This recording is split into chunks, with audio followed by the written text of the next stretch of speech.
Blake Lively's super shady legal tactic is set off war with Justin Baldoni before he even had a clue. Blake Lively is freaking out after Justin Baldoni exposes her shady tactic of secretly subpoenaing private texts. We finally got more information about that super shady subpoena, and Ron is back to discuss. Through a fake lawsuit and leaking them to the media to boost her CRD complaint. Enter Brian Friedman, Baldoni's legal pit bull, the man who does not miss. He's already gone on record saying Blake's team pulled an end around skirting the process. And now, the court might toss all her evidence for straight-up abuse of process. Secretly put this whole thing out to defame and go after Justin. It all kicked off around August. That's when her ex-PR sidekick, aka the mole in Justin Baldoni's team, packed her bags and dipped. She files a lawsuit against John Doe's 110. 110. Yes. Blake Lively sued a bunch of question marks. She didn't know who she was suing, but she sued them anyway. That's not legal action. That's a grown woman throwing a tantrum with court papers.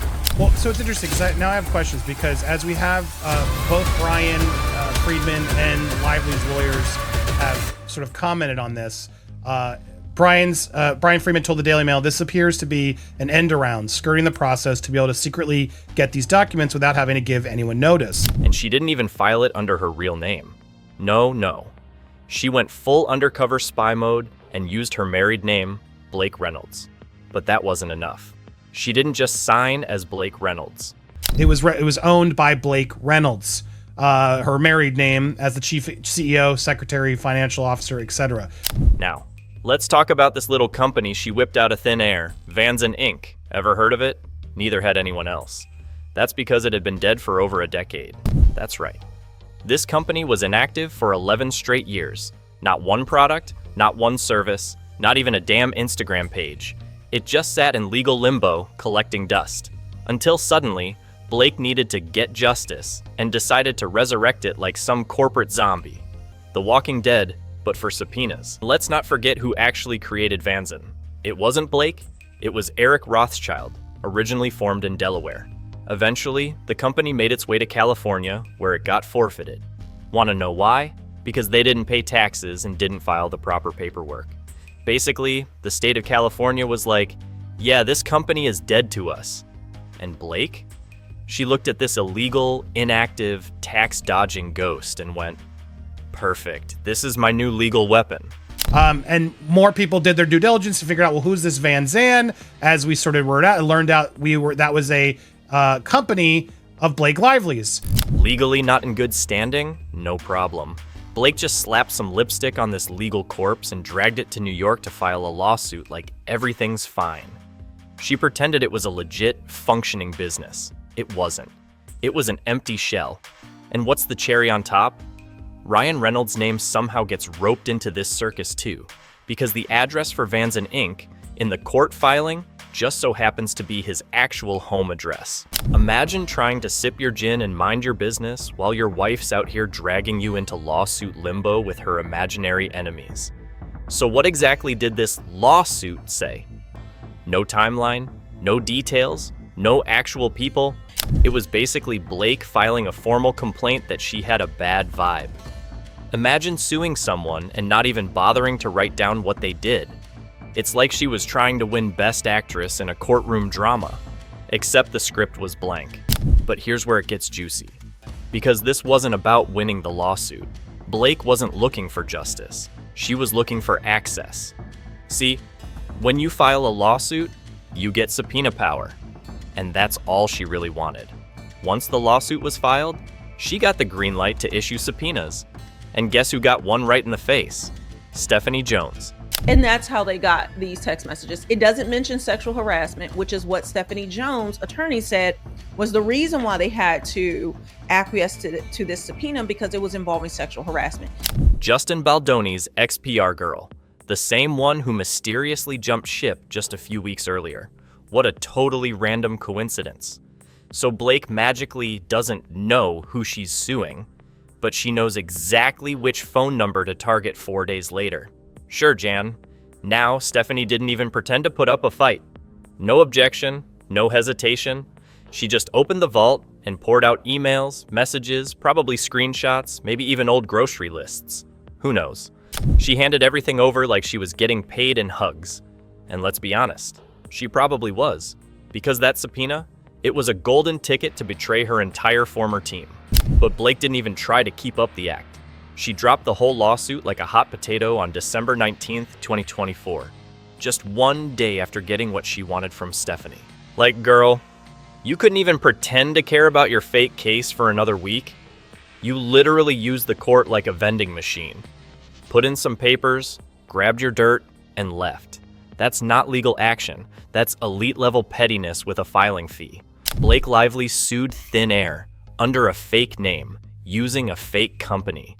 That hadn't been used in over a decade, with tax issues, in another state. This isn't legal strategy. It's Real Housewives of litigation. It's petty, it's sneaky, and it's falling apart in real time. And honestly, she deserves every bit of that courtroom karma heading her way. Stephanie Jones. Sweet Stephanie.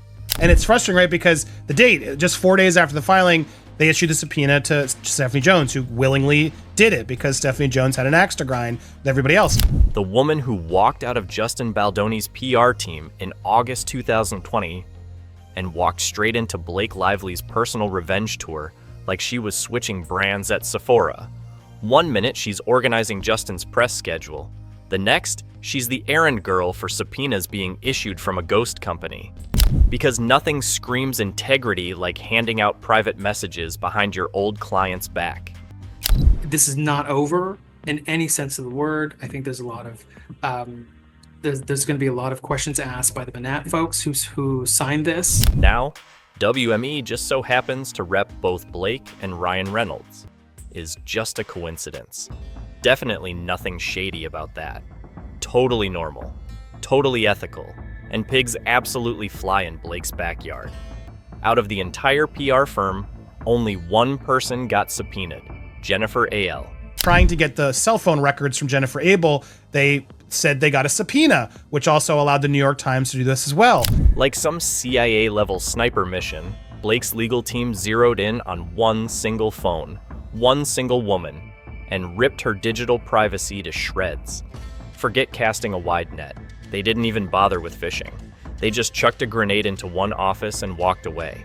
Legal experts who still can't decide if they're disgusted or just in disbelief have a theory. Stephanie knew she had already violated her NDA with Wayfarer back in August 2024. Let's pretend it wasn't illegal by making it look retroactively legal. And what a plan. The subpoena was the legal fig leaf over what was otherwise just a raw betrayal of confidentiality. Even worse, she didn't notify Justin. She didn't notify Wayfarer. She didn't send a warning, a heads up, not even a post-it note. She just coughed up a pile of private messages like it was Halloween, and Blake was dressed as a legal loophole. Oh no. Because once those messages were in her hands, she didn't just sit on them. She did what any desperate celebrity would do. She ran to the press. Blake filed her official CRD complaint on December 20th, and like clockwork, those leaked, cherry-picked, context-free texts ended up in the New York Times. It was the most conveniently timed media hit since Kris Jenner invented the family scandal. And an apparent plot to seize damning text messages from his publicist.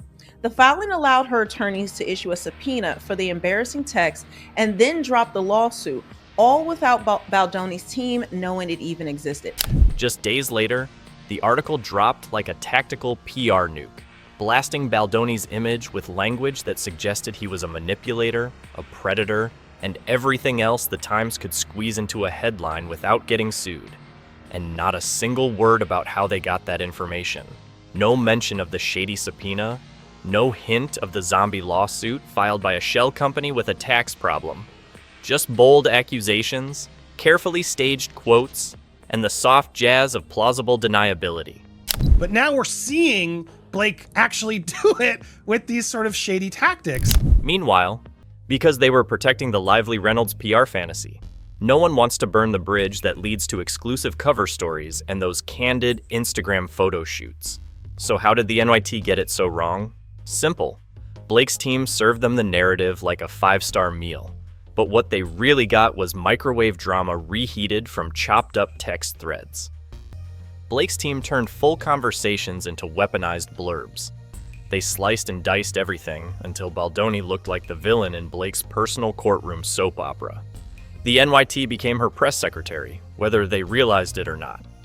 But now comes the part that should make every lawyer in Blake's camp start sweating through their designer suits. Because legal experts like Ron Zambrano and Peter Gleason aren't buying any of this. They've flat out said this whole setup reeks of a sham lawsuit, a legal pickpocketing, and an abusive process. Legal experts say the case appeared to be a sham lawsuit, with one describing it as super shady. Basically, they're saying Blake Lively turned the courtroom into a prop house for her reputation war. And that's not just shady, it's sanction-worthy. Let's be very clear. This isn't about messy drama anymore. This is about whether or not Blake's lawyers at Manat, Phelps and Phillips LLP knowingly misused the legal system to get NDA-protected material. If that's proven, game over. We're talking disqualification from the case. We're talking bar complaints. We're talking the kind of professional reputation crash that doesn't get fixed with a publicist or a charity gala. Blake didn't just show up to court. She tried to direct the entire production. And now that it's falling apart, she's still gripping the boom mic like she's got a role to play. But the judge isn't casting this movie. The judge is watching the timeline, the fake lawsuit, the subpoena games, the media leaks, the contradictions. And the truth? It's not looking good for Blake's brand of justice. The courtroom isn't a soundstage. You don't get to improvise ethics and call it advocacy. And when this is over, nobody's going to remember the glamorous Instagram posts or time covers. They're going to remember Blake Lively, the starlet who sued nobody, faked a lawsuit, and burned her whole empire trying to destroy someone else's. Blake tried to script a courtroom drama. Now she's the villain in her own legal horror show. Subscribe for more exposés like this, and hit that bell so you don't miss a single twist.